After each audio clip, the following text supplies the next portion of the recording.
Welcome to Tehrani Time. On today's program, we're going to talk about the new Samsung Galaxy S7. We'll talk about Microsoft's apology. Why are they apologizing? It could be the end of the watch in the classroom when exams roll around. And we're going to talk about how you can survive your hoverboard experience.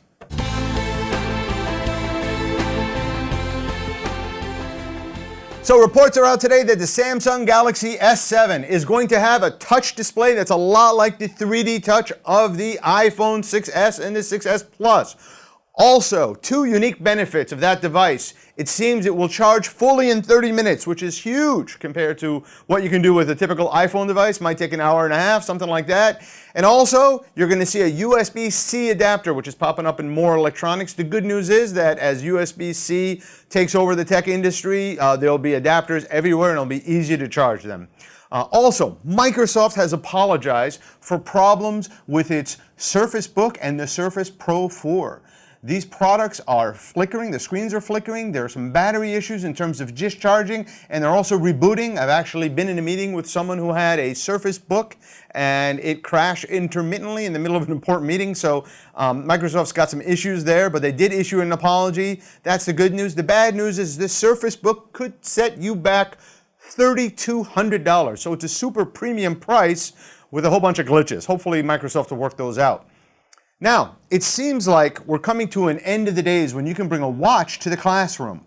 In Wales and in Japan, some of the universities have barred all watches during exams because of the fact that smartwatches have become mini computers and students are using them to cheat. And I expect that to spread, so if you're taking your watch into your exam, it's probably, the time is limited in the next few years, that probably will go away. So enjoy it while you can.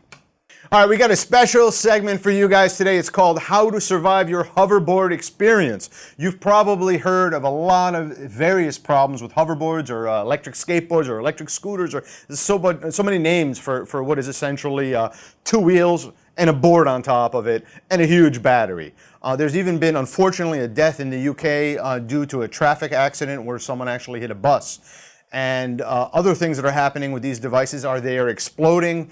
There's been a case of an explosion in a house and a fire in an apartment, as well as in a mall. The first two were while it was charging, and then in the mall it just happened while it was being used. And to make matters worse, Amazon has actually pulled the plug, no pun intended, on a whole bunch of these devices, and you can't even find them on the Amazon site, and they're checking the safety of them before they allow the public to buy them. So here's the problem. This is what you need to know. If the manufacturer uses cheap batteries, lithium ion is a type of technology inside of the device. The cheap batteries potentially can short circuit. When they short circuit, they can go up in flames. So that's an issue. The best manufacturers, according to sources, are companies like LG and Samsung. Then the next question is, how do you make sure that your device has a battery from one of those two vendors? It's a little bit tough right now because there's no real category leaders. You don't really know who to trust. So it's almost going to be trial and error. So in the meantime, you've got to be very careful. You can enjoy the hoverboard experience, but also you should be aware of the issues that can happen in terms of safety problems. So first of all, when you're riding the device, make sure that you've got a helmet, you've got different kinds of safety gear that you might use while you're inline skating or rollerblading or something like that.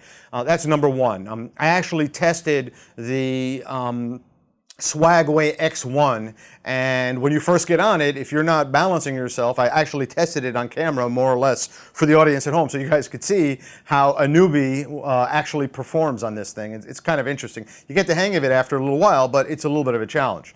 So these are some tips you should know. First of all, if the device is dented at all, the batteries get dented or they get punctured, you could have an explosion. So you've got to be really careful.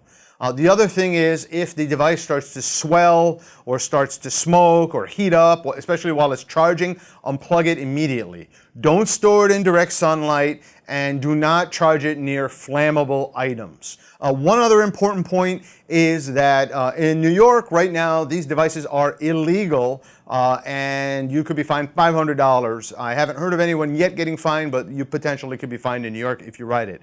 But the bigger challenge is that you really can't go up and down the curb, so you it's really not a great thing to ride when you have a lot of ups and downs. It's great if you have a very flat road, then it works pretty well, or some kind of wood or something like that. Thanks for watching. Please feel free to share this with your friends, like us on Facebook, and follow me at Tehrani on Twitter.